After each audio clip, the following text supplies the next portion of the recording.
ಶಿವಮೊಗ್ಗ ಜಿಲ್ಲೆಯಲ್ಲಿ ಹಳ್ಳ ಹಿಡಿದ ಆರೋಗ್ಯ ಕೇಂದ್ರ. ಹಳ್ಳ ಹಿಡಿದ ತೀರ್ಥಹಳ್ಳಿಯ ಕೊಣಂದೂರಿನ ಆರೋಗ್ಯ ಕೇಂದ್ರ ಇದು. ಸಾರ್ವಜನಿಕ ಸೇವೆಗೆ ಲಭ್ಯವಿಲ್ಲದ ಸಮುದಾಯ ಆರೋಗ್ಯ ಕೇಂದ್ರ ಇದು. ಶಿವಮೊಗ್ಗ ಜಿಲ್ಲೆಯಲ್ಲಿ ಇದೀಗ ಆರೋಗ್ಯ ಕೇಂದ್ರ ಹಳ್ಳ ಹಿಡಿದಿದೆ. ಯಾರು ಹೇಳೋರಿಲ್ಲ ಕೇಳೋರಿಲ್ಲ.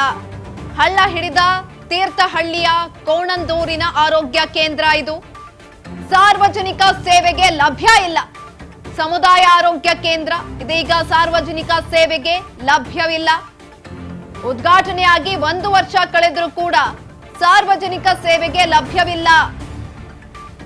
ಈಗಾಗಲೇ 1 ವರ್ಷ ಕಳೆದಿದೆ ಉದ್ಘಾಟನೆಯಾಗಿ, ಆದರೂ ಕೂಡ ಸಾರ್ವಜನಿಕರ ಸೇವೆಗೆ ಲಭ್ಯವಿಲ್ಲ.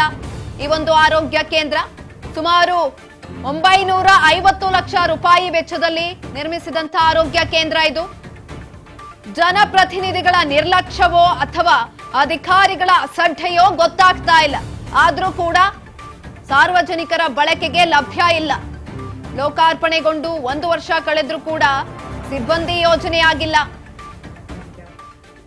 ಲೋಕಾರ್ಪಣೆಗೊಂಡು 1 ವರ್ಷ ಕಳೆದ್ರೂ ಕೂಡ ಇನ್ನೂ ಕೂಡ ಸಿಬ್ಬಂದಿ ಯೋಜನೆಯಾಗಿಲ್ಲ.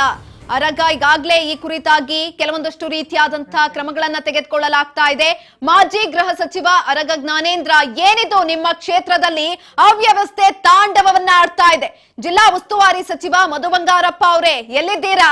ಕಣ್ಬಿಟ್ಟು ನೋಡಿ ಇದನ್ನೊಂಚೂರು. ಮಾಜಿ ಗೃಹ ಸಚಿವ ಅರಗ ಜ್ಞಾನೇಂದ್ರ, ಏನಿದು ನಿಮ್ಮ ಕ್ಷೇತ್ರದ ಅವ್ಯವಸ್ಥೆ? ಜಿಲ್ಲಾ ಉಸ್ತುವಾರಿ ಸಚಿವ ಮಧು ಬಂಗಾರಪ್ಪ ಅವರೇ ಎಲ್ಲಿದ್ದೀರಾ ನೀವು? ನಿಮ್ಮ ಜಿಲ್ಲೆಯ ಆರೋಗ್ಯ ಸೇವೆ ಹೇಗಿದೆ ಅಂತ ಕಣ್ತೆರೆದೊಮ್ಮೆ ನೋಡಿ.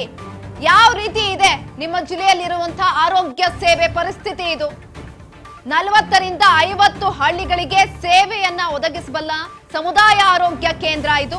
ಆದ್ರೂ ಕೂಡ ಸಾರ್ವಜನಿಕರ ಉಪಯೋಗಕ್ಕೆ ಸಿಗ್ತಾ ಇಲ್ಲ.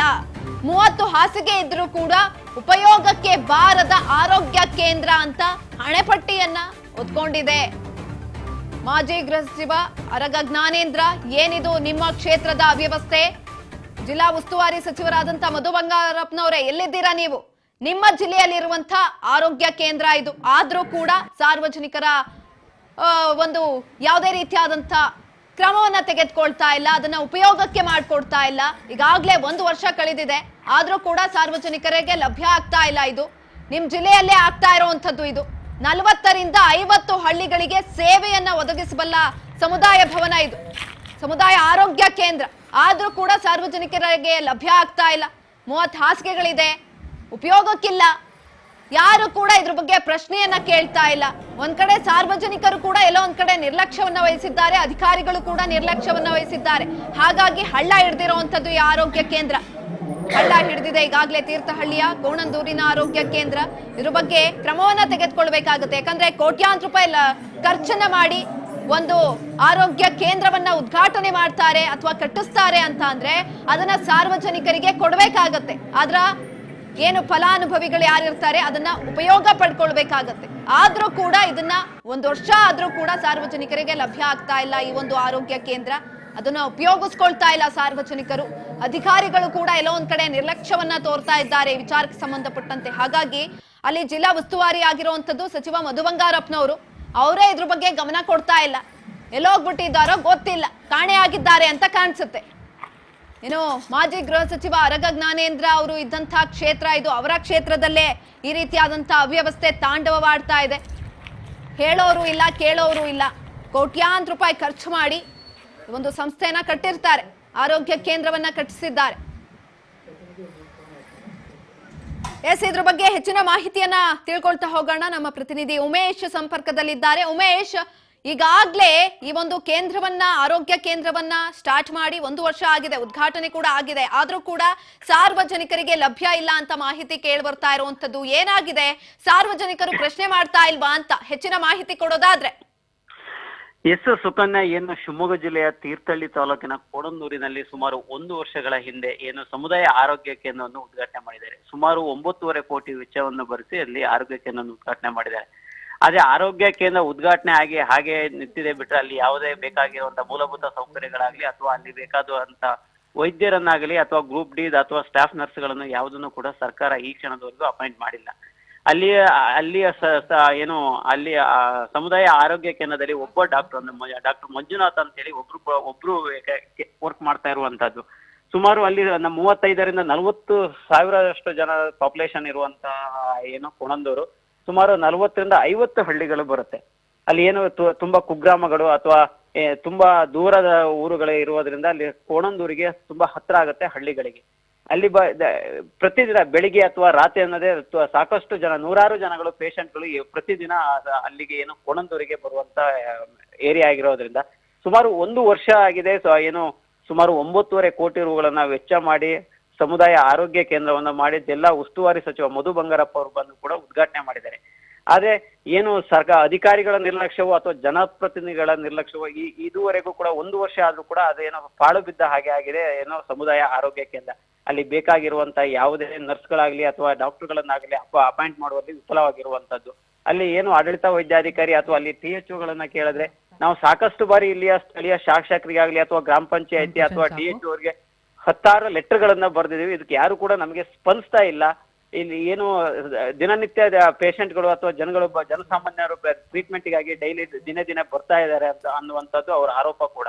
ಅಲ್ಲಿ ಏನು ಆರೋಗ್ಯ ಕೇಂದ್ರವನ್ನು ಸ್ಟಾರ್ಟ್ ಮಾಡಿ ಅಲ್ಲಿ ಒಬ್ರು ಏನು ಡಾಕ್ಟರ್ ಕೆಲಸ ಮಾಡ್ತಿದ್ದಾರೆ, ಅಲ್ಲಿ ಬಂದಿರುವಂತ ಒಂದು BP ಶುಗರ್ ಇನ ಟಾಬ್ಲೆಟ್ ಕೂಡ ಸಿಗ್ತಾ ಇಲ್ಲ. ಪ್ರಸ್ತುತ ವಾತಾವರಣದಲ್ಲಿ ಅಲ್ಲಿ ಆ ಹಾಸ್ಪಿಟಲ್ ಅಲ್ಲಿ ಒಂದು ಟಾಬ್ಲೆಟ್ ಕೂಡ ಸಿಗ್ತಾ ಇಲ್ಲ. ಎಂತ ಪರಿಸ್ಥಿತಿ ನಿರ್ಮಾಣವಾಗಿದೆ. ಇನ್ನು ಮುಂದೆ ಆದ್ರೂ ಸಂಬಂಧಪಟ್ಟ MLA ಅಥವಾ ಜಿಲ್ಲಾ ಉಸ್ತುವಾರಿ ಸಚಿವರು ಅಥವಾ ಸರ್ಕಾರ ತಕ್ಷಣ ಅದ್ರ ಬಗ್ಗೆ ಕ್ರಮ ತಗೊಂಡು ಏನು ಅಲ್ಲಿ ಬೇಕಾಗಿರುವಂತ ಜನಗಳಿಗೆ ಏನು ಸಾಮಾನ್ಯ ಜನರಿಗೆ ಸಿಗಬೇಕಾದ ಸೌಕರ್ಯಗಳನ್ನು ಕೊಡುತ್ತೆ ಅನ್ನೋಂಥದ್ದು ಕಾದ್ ನೋಡ್ಬೇಕಾಗಿದೆ. ಸುಕನ್ಯಾ. ಎಸ್ ಉಮೇಶ್, ಧನ್ಯವಾದಗಳು ಹೆಚ್ಚಿನ ಮಾಹಿತಿಗಾಗಿ. ಈಗ ನೀವು ಕೇಳಿಸ್ಕೊಂಡಿರ್ಬೋದು, ಸಾಮಾನ್ಯವಾಗಿ 30ರಿಂದ 40 ಹಳ್ಳಿಗಳು ಅಲ್ಲಿ ವಾಸವಿದ್ದಾವೆ. ಯಾರಿಗೂ ಕೂಡ ಉಪಯೋಗಕ್ಕೆ ಬರ್ತಾ ಇಲ್ಲ ಈ ಒಂದು ಆರೋಗ್ಯ ಕೇಂದ್ರ. ಏನ್ ಮಾಡ್ತಿದ್ದಾರೆ ಅಲ್ಲಿರುವಂತಹ ಅಧಿಕಾರಿಗಳಾಗಿರ್ಬೋದು, ಸರಿಯಾಗಿ ನರ್ಸ್ಗಳಿಲ್ವಂತೆ, ಔಷಧಗಳಿಗೂ ಕೂಡ ಸಿಗಲ್ವಂತೆ. ಇಂತಹ ಸಂದರ್ಭದಲ್ಲಿ ಸಾರ್ವಜನಿಕರು ಕೂಡ ಪ್ರಶ್ನೆಯನ್ನ ಮಾಡ್ಬೇಕಾಗತ್ತೆ. ಯಾಕಂತ ಅಂದ್ರೆ ನಿಮ್ಗೋಸ್ಕರ ಕಟ್ಸಿರುವಂತಹ ಆರೋಗ್ಯ ಕೇಂದ್ರಗಳು ಇವು, ಇದ್ರ ಬಗ್ಗೆ ನಿಮ್ಗೆ ಸಿಗ್ತಾ ಇಲ್ಲ, ಸೌಲಭ್ಯಗಳನ್ನ ಕೊಡ್ತಾ ಇಲ್ಲ ಅಂದಾಗ ನೀವು ಕೂಡ ಇದನ್ನ ಸರ್ಕಾರದ ಗಮನಕ್ಕೆ ತರುವಂತ ಕೆಲಸವನ್ನ ಸಾರ್ವಜನಿಕರು ಕೂಡ ಮಾಡ್ಬೇಕಾಗತ್ತೆ. ಸುಮಾರು 950 ಲಕ್ಷ ರೂಪಾಯಿ ವೆಚ್ಚದಲ್ಲಿ ಇದನ್ನ ಸ್ಥಾಪನೆ ಮಾಡಿದ್ದಾರೆ. ನಿಮ್ಗೋಸ್ಕರನೇ ಅಂತಾನೆ ಕಟ್ಟಿಸ್ಕೊಟ್ಟಿರುವಂತದ್ದು. ಅಂತದ್ರಲ್ಲಿ ನೀವೇ ನಿರ್ಲಕ್ಷ್ಯವನ್ನ ತೋರ್ಬೇಡಿ. ಜೊತೆಯಲ್ಲಿ ಅಧಿಕಾರಿಗಳು ಕೂಡ ಈ ಕಡೆ ಗಮನವನ್ನ ಹರಿಸಬೇಕಾಗತ್ತೆ. ಅಲ್ಲಿ ಸಚಿವ ಮಧು ಬಂಗಾರಪ್ಪ ಆಗಿರ್ಬೋದು, ಅವರೆಲ್ಲರೂ ಕೂಡ ನೋಡ್ಬೇಕಾಗತ್ತೆ. ಈ ಸ್ಟೋರಿನ ನೀವು ಕೂಡ ಒಮ್ಮೆ ನೋಡಿ. ಯಾಕಂತ ಅಂದ್ರೆ ಎಲ್ಲೋ ಕಣ್ಮರೆ ಆಗ್ಬಿಟ್ಟಿದ್ದೀರಾ ಅಂತ ಕಾಣಿಸುತ್ತೆ. ನಿಮ್ಮ ಕ್ಷೇತ್ರದಲ್ಲೇ ಈ ರೀತಿಯಾಗಿ ಆಗ್ತಾ ಇರುವಂತದ್ದು ನೀವೇ ನೋಡ್ಲಿಲ್ಲ ಅಂದ್ರೆ ನಿಮ್ಮ ಕ್ಷೇತ್ರದಲ್ಲಿರುವಂತಹ ಜನರ ಪಾಡನ್ನ ಯಾರಿಗೆ ಹೇಳ್ಕೊಡ್ಬೇಕು, ಅವರ ಕಷ್ಟವನ್ನ ಯಾರಿಗೆ ಹೇಳ್ಕೊಳ್ತಾರೆ ಅವರು? ಈಗಾಗ್ಲೇ 1 ವರ್ಷ ಆಗಿದೆ, ಆದ್ರೂ ಕೂಡ ಸೌಲಭ್ಯ ಸಿಗ್ತಾ ಇಲ್ಲ, ಜನರಿಗೆ ಸೇವೆಯನ್ನ ಒದಗಿಸ್ತಾ ಇಲ್ಲ ಅಂತ ಅಂದಾಗ ಏನ್ ಮಾಡ್ಬೇಕು ಅವರು? 30 ಹಾಸಿಗೆಗಳು ಕೂಡ ಇದೆಯಂತೆ, ಆದ್ರೂ ಕೂಡ ಉಪಯೋಗಕ್ಕೆ ಬರ್ತಾ ಇಲ್ಲ. ಅಷ್ಟೊಂದು ಖರ್ಚು ಮಾಡಿ ಎಲ್ಲ ಮಾಡಿ ನೀವು ಕಟ್ಟಡವೇನೋ ಕಟ್ಟಿಸಿದ್ದೀರಾ, ಆದ್ರೆ ಅದರಿಂದ ಸಾರ್ವಜನಿಕರಿಗೆ ಸೌಲಭ್ಯ ಸಿಗ್ತಾ ಇಲ್ಲ ಅಂತ ಅಂದಾಗ ಏನ್ ಬಂತು ಪ್ರಯೋಜನ? ವ್ಯರ್ಥ ಅಲ್ವಾ ನೀವೆಲ್ಲ ಮಾಡಿದ್ದು? ಖರ್ಚು ಮಾಡಿರೋದು ವ್ಯರ್ಥ, ಅಲ್ಲಿರೋದು ವ್ಯರ್ಥ. ಆದಷ್ಟು ಬೇಗ ಅಲ್ಲಿ ಸಿಬ್ಬಂದಿಗಳನ್ನ ನಿಯೋಜನೆ ಮಾಡೋದಾಗಿರ್ಬೋದು, ಜೊತೆಯಲ್ಲಿ ಸಾರ್ವಜನಿಕರಿಗೆ ಇದರ ಸದುಪಯೋಗವನ್ನ ಒದಗಿಸ್ಕೊಡೋದಾಗಿರ್ಬೋದು, ಎಲ್ಲವನ್ನ ಕೂಡ ಮಾಡಬೇಕಾಗತ್ತೆ ಬೇಗ. ಮಾಜಿ ಗೃಹ ಸಚಿವ ಅರಗ ಜ್ಞಾನೇಂದ್ರ ಅವರ ಕ್ಷೇತ್ರ ಇದು. ಆ ಕ್ಷೇತ್ರದಲ್ಲೇ ಈ ರೀತಿಯಾದಂತಹ ಘಟನೆ ನಡೀತಾ ಇರುವಂತದ್ದು. ಆದಷ್ಟು ಬೇಗ ಅಲ್ಲಿರುವಂತಹ ಜಿಲ್ಲಾಡಳಿತ ಕೂಡ ಇದನ್ನ ಸರ್ಕಾರದ ಗಮನಕ್ಕೆ ತಂದು ಇದ್ರ ಬಗ್ಗೆ ಕ್ರಮವನ್ನ ತೆಗೆದುಕೊಳ್ಬೇಕಾಗತ್ತೆ. ಸಾರ್ವಜನಿಕರಿಗೆ ಇದರ ಸದುಪಯೋಗವನ್ನ ಪಡಿಸಿಕೊಳ್ಳುವಂತಹ ಅವಕಾಶವನ್ನ ಕೂಡ ಕಲ್ಪಿಸಿಕೊಡ್ಬೇಕಾಗತ್ತೆ ಆದಷ್ಟು ಬೇಗ.